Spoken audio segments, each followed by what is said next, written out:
MIT가 나온 학생들이 창업한 건데 거기가 트위터에 잭 돌시가 투자를 했어요. 엔젤 투자를. 근데 이 친구는 잭 돌시랑 학교도 겹치는 것도 없고 겹치는 게 없어. MIT 학생들이랑 잭 돌시랑 네트워킹 이벤트가 있었는데 어쨌든 그때 잠깐 인사한 다음에 잭 돌시가 10만 불을 그냥 개인 돈으로 투자를 한 거예요. 그리고 그 창업자는 결국 몇 달 전에 옛날 또 디즈니 회장이었던 마이클 오비츠라는 사람이 있어요. 디즈니 전 회장을 이거 어떻게 연결해서 그거 자체가 능력이라는 거죠. VC들이 자기가 잘 알고 믿는 사람의 소개로 오는 창업자를 더 좋아하는데 그 이유는 결론은 우리가 실리콘밸리에 진출해서 돈을 벌 수 있냐? 네. 이게 제일 궁금하시지 않을까요? 그래서 조금 깊은 얘기를 나눠보려고 하는데요. 일단 좀 흥미가 있으실 수 있도록 네. 우리나라 회사가 실리콘밸리에 진출을 해서 네. 이게 성공한 케이스가 좀 있나요? 진출이라는 거의 정의를 그냥 토종 한국인이 미국에 가서 사업을 해서 성공한다라고 하면은 사례들이 꽤 있고요. 그러니까 뭐 김동신 대표님 창업하신 샌드버드라든지 메신저 앱인데 기업용 B2B SaaS인데요. 이제 예를 들어 커스터머 서포트 같은 걸 할 때 이제 챗이 보통 많이 들어가잖아요. 한국은 이제 그걸 카카오톡을 써서 네. 이렇게 하는데 보통 미국에서는 이제 왓츠앱 같은 걸 그런 데다 기업 서비스에 연결하려고는 생각 안 하거든요. 그런 기업들이 내가 우리 웹사이트에서 쓰는 이런 챗 서비스를 직접 만들 게 아니라 그냥 이렇게 코드 갖다 끼워가지고 이렇게 SaaS로 쓰는 거죠. 네, 그런 거 하시는 분이 이제 김동신 대표님 그 샌드버드도 있고 얼마 전에 타이거 글로벌에서 또 펀딩 받으신 그 광고 네트워크 그 거기 그 몰로코의 안익진 대표님도 계시고요.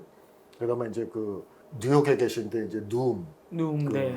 건강 관리 앱이죠. 주로 이제 다이어트하고 체중 감량할 때 쓰는 누움 정세주 대표님도 계시고 다 그런 분들이 다 한국에서 대학교 나오셨거든요. 그리고 이제 미국 가서 창업하셔서 그런 케이스들이 있는데 아직은 한국에서 사업을 먼저 시작하다가 미국에 가서 그러니까 소위 이제 약간 산업사회 그때 사고방식으로의 해외 진출 어떻게 보면 물건은 여기서 만들고 이거를 미국 사람들한테 판다라는 컨셉의 성공 사례는 그렇게 많지는 않아요.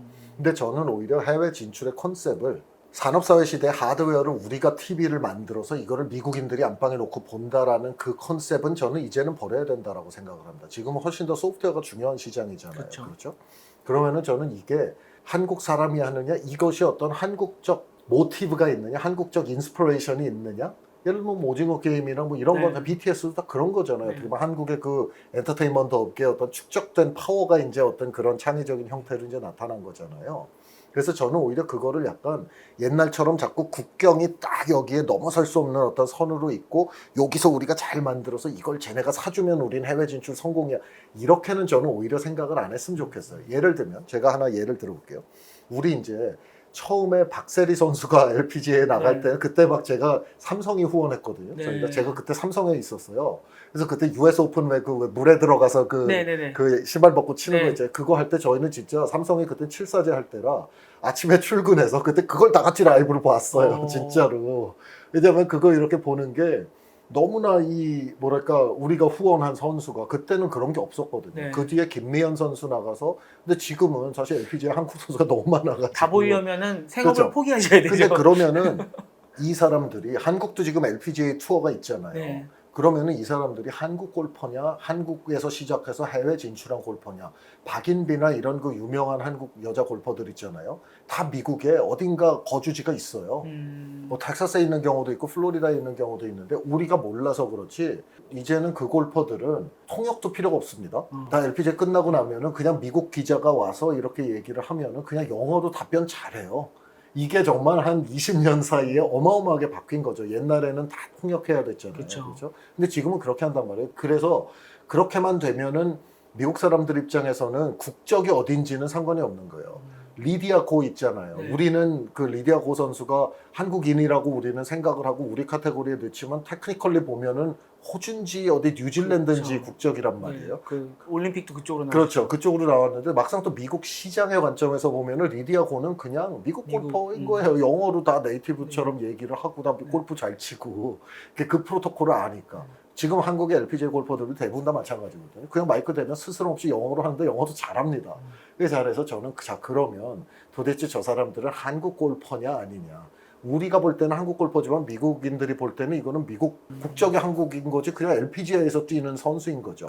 미국이란 나라는 원래 저게 원래 국적이냐는 상관이 없어요. 원래 다국적 국가. 피자가 원래 이태리 음식이지 않습니까? 그러네요. 근데 미국 사람들은 그거를 미국식으로 재해석을 해서 그 넷플릭스에 보시면은 그 피자에 대한 그 그 음식 그 쇼가 있잖아요. 그 시리즈가 있는데 거기 피자가 한 편이 할당이 돼 있거든요. 네. 그러면 이제 미국에서 먹는 피자도 예를 들면 동부에서 온 사람들이 역시 서부는 피자가 맛이 없어. 역시 뭐 뉴욕이나 시카고 역시 동부 피자야 뭐 이렇게 하고 그래도 이태리에서 온 사람은 이런 건 피자가 아니야. 뭐 정말 이렇게. 싫어한다면서요. 피자랑 그렇죠. 그 아메리카노는. 그렇죠. 근데 이제 미국 시장이라는 데는 원래 그런 거예요. 원래 여러 원산지가 있는 것들이 들어와서 여기서 다 녹아서 어쨌든 미국이란 나라는 우리 고유의 그게 없이 그냥 다 녹여내는 거예요. 그게 미국적인 거예요. 그렇기 때문에 우리가 자꾸 우리는 K를 붙이는 걸 되게 좋아하잖아요. 네, 근데 네. 자꾸 K를 붙여서 그럴 필요가 없이 그냥 LPGA 골퍼들 하듯이 미국에 집도 있고 그러니까 미국 사람들이 볼 땐 저 사람은 미국에서 사는 골프 선수야. 근데 태어나기를 외국에서 태어났어. 이제 그런 식으로 되는 게 저는 가장 자연스러운 소프트웨어 시대의 해외 진출이다라고 생각을 하고요. 그런 점에서 저는 아까 말씀드린 창업을 여기서 해서 사업을 하시다가 다 커서 미국을 내가 공략해야지 이렇게 가신 게 아니라 아예 시작부터를 미국 시장에서 하신 분들도 저는 사실은 해외 진출의 성공 사례를 우리가 꼽아야 된다. 그리고 그걸 더 연구해서 어떻게 하면 그런 사례를 더 많이 만들어낼 수 있을까를 생각을 해야 된다라고 보고요. 그런 측면에서는 굉장히 많이 저는 그게 좀 무르익었다라고 생각을 해요. 일단 지금 말씀드린 그런 굉장히 성공한 회사들이 앞에 선례를 보이는 게 있잖아요. 네. 우리가 서양에 대한 그 열등감 이런 게 좀 전통적으로 있지 않습니까? 그래서 옛날부터 뭔가 미국 사람이 한국에 대해서 어떻게 생각하나 뭐 그쪽이 칭찬을 좀 좋아하고 이상한 열등감이지 우리가 그럴 필요가 없는데요.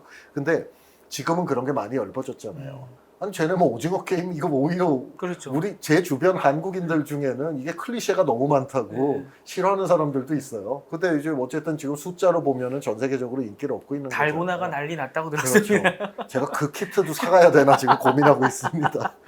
그래서 그런 사례들이 생기면 우리는 이게 하면 되네? 그러니까 박셀이 한번 나갔다 오면은 그 다음에는 그냥 쭉 나갈 우르르 수 나가는 있죠. 거죠. 네. 그냥 때로 나가서 그냥 거의 뭐 이렇게 한 10위권에 보면 한 5명, 6명 한국 사람이고 이렇게 돼 있는 것처럼 저는 그 심리적 장벽은 깨졌다. 근데 그게 깨진 게 불과 2, 3년이라고 생각해요. 제가 이제 미국에서 자녀를 키우다 보면 우리는 되게 K-팝, K-뷰티 이런 게 10년 전부터 유명했다라고 생각을 하잖아요. 그렇게 믿고 싶은 건데 K-드라마와 K-팝에 대해서 박식한 게 진짜 쿨해진 거는 한 2, 3년밖에 안 됐어요. 애들이 학교 가서 뭐 미국 애들이 이제 그런 그 한국 드라마 넷플릭스에 있는 거 이런 거 얘기를 하면은 너 진짜 재밌는 건 이거야 이렇게 말해주는 게 쿨해진 거는 진짜 그렇게 오래되지 않았거든요. 생각해보니까 싸이 강남스타일이 이제 10년 막 될랑말랑 그때 한것 제가 같아요. 창업해서 막 있을 텐데 아, 그때 이제 강남 스타일이 막 그 ABC 모닝쇼인가 어디도 네. 막 나와서 이렇게 하고 그러니까 사람들이 참 신기하게 봤죠.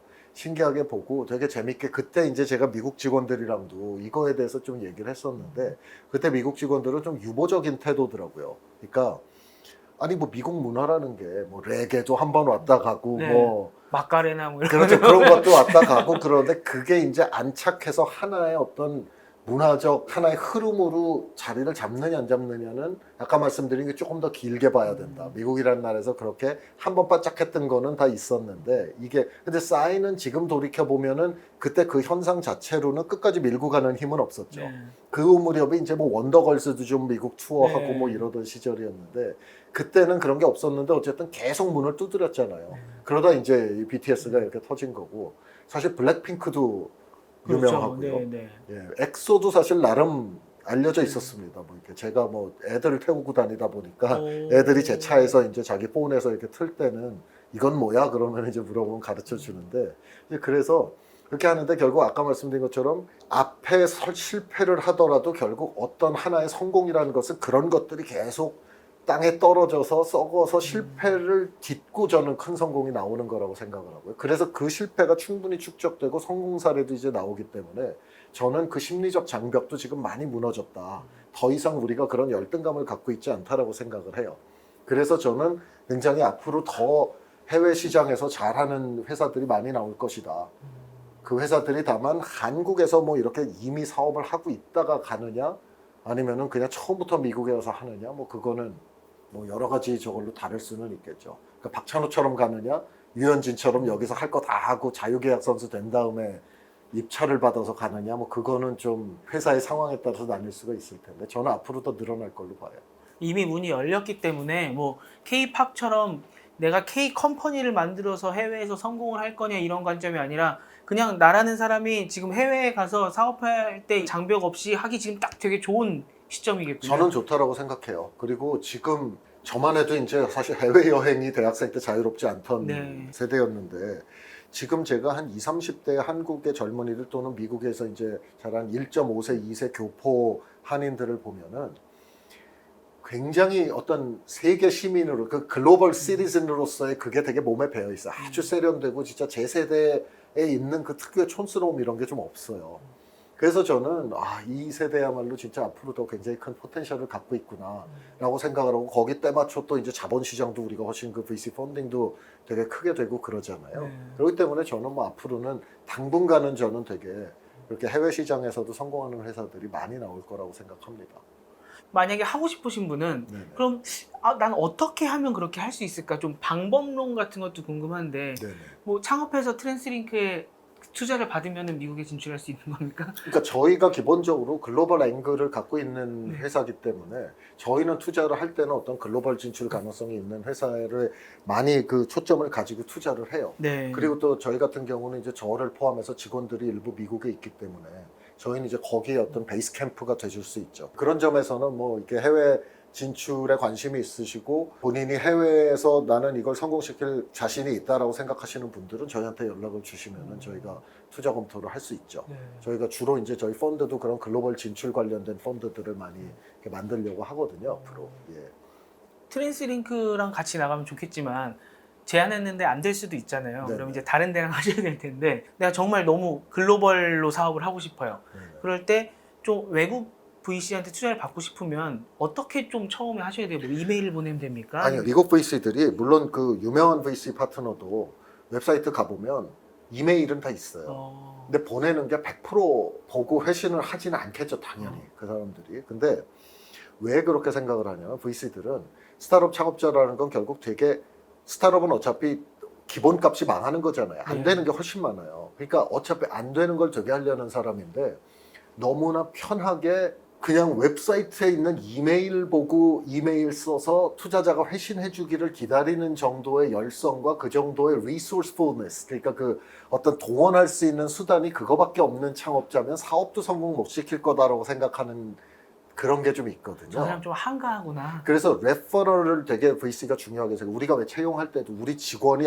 저 사람은 우리 무조건 뽑아야 돼. 내가 옛날에 5년 같이 일해봐서 이거 중요하잖아요. VC들이 누구 자기가 잘 알고 믿는 사람의 소개로 오는 창업자를 더 좋아하는데 그 이유는 VC들이 이렇게 생각하는 거예요. 어쨌든 내가 이렇게 있는데 게으르게 그냥 이메일 어디서 찾아가지고 이메일 쏘는 거는 좀 그거고 진짜 수완이 좋은 창업자면 어떤 식으로든 내 주변으로 이렇게 통해서 올 것이다. 그런 게 좀 있거든요. 그래서 그런 창업자들이 보통 하는 노력 중에 이런 경우도 있어요. 펀딩 받을 때 펀딩 해주세요가 아니라 그럼 대부분 다 스팸 처리되거든요. 링크인에서도. 플리즈 뭐 이렇게 쓰면은 그냥 바로. 그런 게 되게 많은데 이제 저도만 해도 그 스팸이 너무 많아서 네. 그냥 다 이그노어 해버립니다. 어. 그렇게 해서 하는 거예요. 그게 아니라 평소에 내가 지금 돈이 안 필요할 때 예를 들면 내가 이렇게 하는데 이쪽에 좀 투자를 내가 B2B SaaS를 하는데 B2B SaaS에 많이 투자하는 유명한 VC 파트너다 그러면 그냥 링크인에서 그것도 그냥 내가 스타트업 창업자인데 너랑 알고 싶어 이러면은 내가 왜 너랑 알아야 돼 이렇게 생각을 할 수가 있기 때문에 그거 말고 그것 수완이에요. 네. 뭔가 저 사람이 나한테 회신을 하게 만들 그거를 그러니까 결국 내가 나를 어떻게 매력 있게 보여야 돼. 당장 투자가 아니래도 얘는 한번 만나봐야 되겠는데 이런 생각이 들게 만드는 것도 창업자의 능력이라고 생각을 하는 거죠. 그리고 어떻게 보면은 고객 주머니에서 돈을 빼오는 게 가장 힘든 일인데 우리한테 그 정도 노력으로 나한테 접근해올 방법도 못 찾는 창업자가 고객 주머니에서 돈을 뺄 수 있을까? 이렇게 생각을 하는 거죠. 그래서 그 VC들이 이 회사가 좋냐 안 좋냐도 보지만 어떻게 오느냐도 되게 중요하게 생각을 해요. 그래서 어떻게든 한 달에 걸쳐서 신기하게 이쪽에 찾아온 이걸 얘는 일단 이렇게라도 뚫고 들어오는 거 능력이 대단하네 이렇게. 제가 2년 전에 투자를 해서 지금 거기 MIT가 나온 학생들이 창업한 건데 거기가 트위터에 잭 돌시가 투자를 했어요. 엔젤 투자를.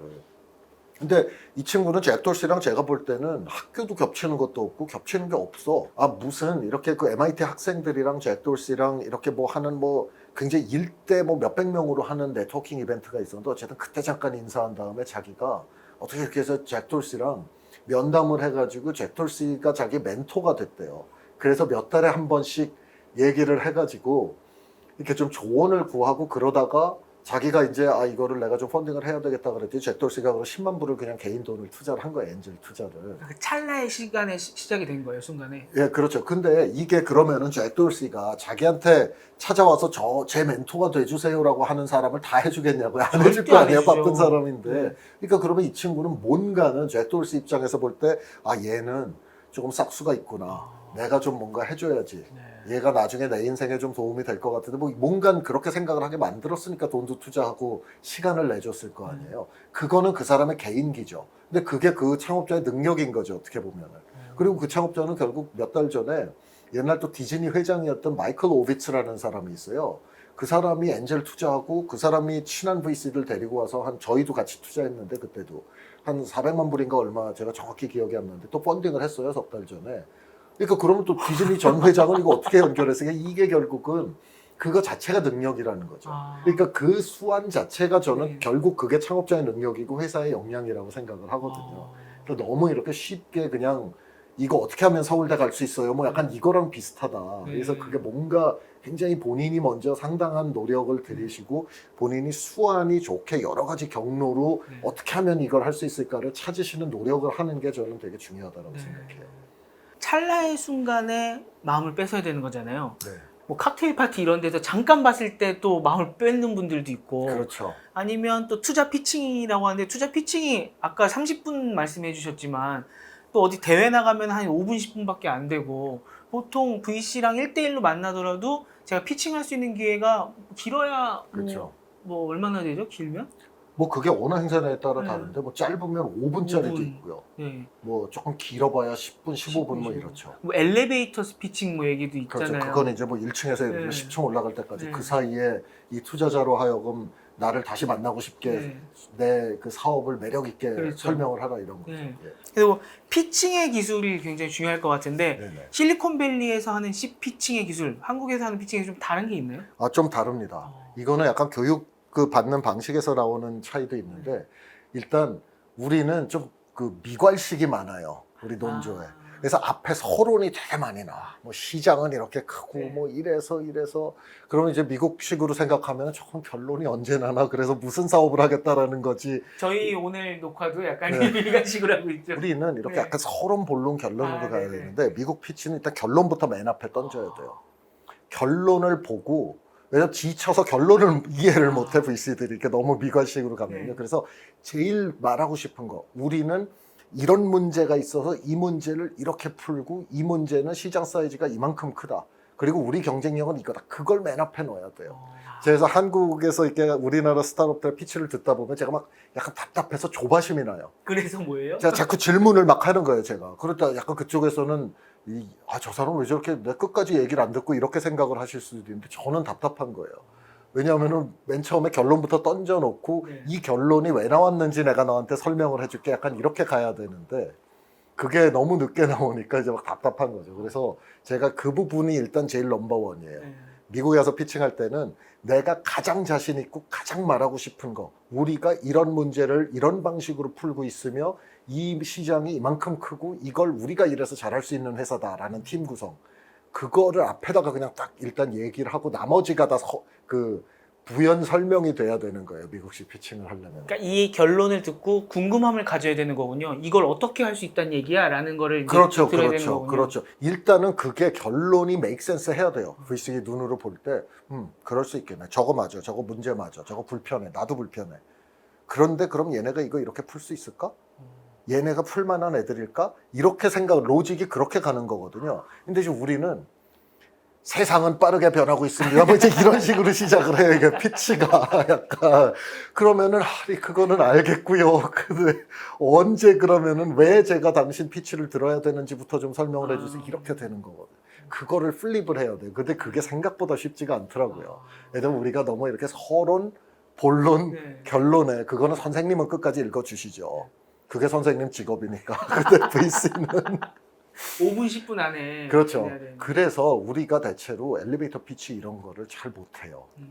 그러니까 짧으면 그 안에 어떻게 설명을 해요 그러는데 그런 거는 사실 핑계에 가까워요. 아무리 힘들어도 내가 고민을 해서 30초짜리 버전, 1분짜리 버전, 5분짜리 버전, 10분짜리 버전을 다 창업자는 갖고 있어야 돼요.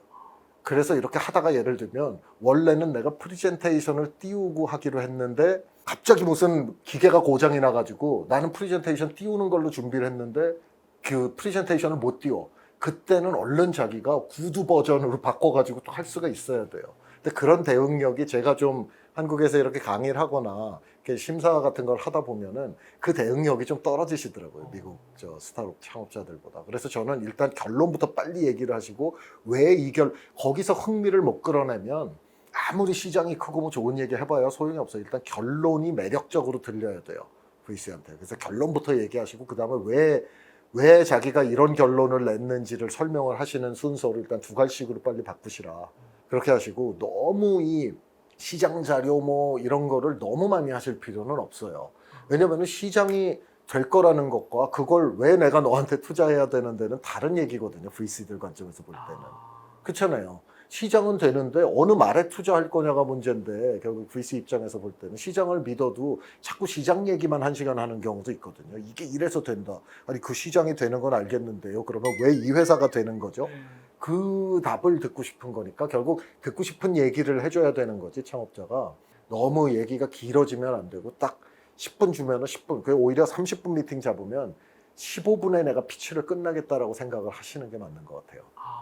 왜냐하면 15분에 하겠다 그래도 하다 보면 말이 길어져서 20분 넘어가거든요, 보통은. 그리고 질문을 받을 수도 있고요. 질문은 주로 많이 이렇게 하죠. 근데 또 하나 차이가 한국은 약간 남의 말을 중간에 끊는 걸 예의가 없다라고 생각을 하잖아요, 우리가. 미국은 막 끊어요. 제가 아까 말씀드렸잖아요. 저 창업했을 때 이렇게 했는데 잠깐만 니네 컨텐츠 직접 만들어? 그럼 우린 투자 안 하는데 이렇게 3분 만에 결론이 딱 나는 경우도 있고. 그렇기 때문에 이게 그 질의응답이라는 게 한국처럼 일단 설명 다 듣고 자 그럼 저희가 질문할게 이렇게 안 해요. 수업 중간에 질문이 나오잖아요. 미국 그 학교는. 궁금할 때 바로. 궁금할 때 바로 끊습니다. 그래서 끊고 들어오는 호흡에 익숙해져야 돼요. 미국 VC들은 끊어요. 잠깐만 근데 그거는 이거 아니야? 뭐 이런 식으로 막 중간에 팍팍 끊고 들어오거든요. 그거에 내 리듬이 깨지면 안 돼요. 그러면은 피치할 때 내가 스텝이 꼬이죠. 아, 이 사람들 왜 이렇게 자꾸 중간에 끊고 들어오지? 이렇게 되기 때문에 그거에도 준비가 돼 있어야 돼요. 두괄식이랑 또 이게 맞아 떨어지네요. 미괄식일 경우에는 자꾸 물어보시면 그 뒤에 나옵니다. 그렇죠. 뒤에 나옵니다. 뒤에 나온다라는 얘기 별로 안 좋아해요. 아, 그럼 그 뒤에 있는 걸 앞에 놓고 얘기를 해야지 왜 뒤에 나올 거를 왜 중요한 걸 뒤에 놨지? 이렇게 생각을 하게 되는 거죠. 그게 좀 약간 차이가 있어요. 약간 그 기자 수업 받으시면은 유리할 것 같아요. 저희 부장들한테 제일 많이 듣는 질문이 네네. 이거 왜 안 썼어? 그러면 뒤에 나온다 그러면 혼나거든요. 네. 앞에 썼어야지 그러면. 그렇죠. 약간 그런 게 있어요. 그러니까 어차피 그 피치라는 거는 자기와 자기 회사를 세일즈하는 거잖아요. 그러면은 왜 우리한테 투자를 해야 되는지를 먼저 팍 인식을 확 시키고 그런가? 막 이렇게 만들어 놔야 뒤에 집중력이 유지가 되지. 결론이 언제 나올지 한참 시장이 이래서 크고 있고 뭐 이런 얘기만 한 15분 들으면 지쳐서 흥미를 잃거든요. 그러면 이제 블랙베리 하는 거죠. 이제 아이폰 이메일 쓰는 거죠. 그렇죠. 나 빨리 갈 수 있을 것 같아. 제가 오늘 정말 많은 거 여쭤봤는데요. 네네. 그러면 이제 전체 정리하는 의미에서 네. 아까 정답 없다고 말씀해 주셨지만 네네. 그래도 후배 창업가들에게 이렇게 좀 말씀해 주실 팁이라던가 네네. 뭔가 한마디 해주실 게 있다고 하면은 좀 마지막으로 부탁드리겠습니다. 일단은 미국 시장을 하시고 싶고 뭐 미국 VC한테 펀딩을 받으시고 싶고 그러면은 일찍부터 미국 시장에 가시는 게 좋아요. 가실 거면 일찍 가시라. 그렇게 제가 일단 말씀을 드리고 미국 시장에 간다라는 것은 내가 지극히 한국적인 사고방식으로 한국식 경영을 한국인들을 뽑아가지고 그냥 하는데 물건만 미국에 판다라는 걸로는 소프트웨어 산업 시대에는 더 이상은 안 된다. 그래서 미국에서 사업을 한다라는 거는 결국 나 개인도 미국화가 되고 회사도 미국 회사적 요소가 굉장히 많이 생겨야 되고 미국 직원도 많이 뽑고 더 이상 국적이 좀 무의미해지는 그런 정도까지 내가 변해야 미국 시장 진출이 가능한 것이다. 그러기 위해서는 굉장히 내가 더 많은 노력을 해야 된다. 한국적인 문화, 한국어는 아무것도 안 해도 안 잊어버리지만 미국적인 거는 꾸준히 매일 노력을 하지 않으면은 그게 안 된다. 그래서 이렇게 빨리빨리 가셔서 이렇게 일찍 적극적으로 하시고 내 생활 전체를 나는 미국에서 사업하는 사람이다. 나는 미국인이다라는 차원으로 극단적으로 좀 그런 노력을 많이 하셔야 되고 그 과정에서 좀 본인이 스스로 리소스풀 하시게 의외로 인터넷 시대에 굉장히 유튜브 영상도 그렇고 널려 있는 좋은 정보가 많아요. 그런 거를 누가 와서 쪽집게처럼 로드맵을 딱 그려주길 바라지 마시고 그런 널려있는 굉장히 우수한 정보들을 많이 흡수하셔서 내가 사실 이거를 알고 갔으면 시간과 돈을 이렇게 날리지 않아도 될 것들, 기본 지식들은 그냥 기본적으로 다 미리 공부를 해갖고 가시라.